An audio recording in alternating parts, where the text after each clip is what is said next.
How to share someone's profile on Instagram story.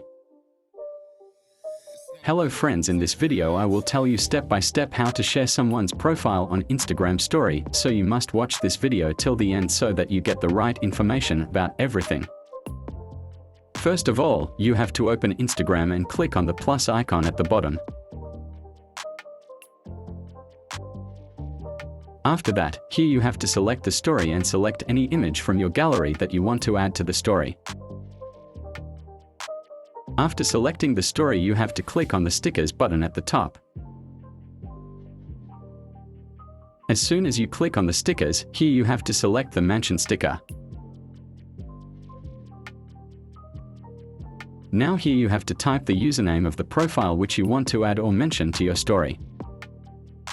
After adding the username of the profile, you have to simply share the story. In this way you can mention anyone in your Instagram story. Thanks for watching this video. Please subscribe my channel.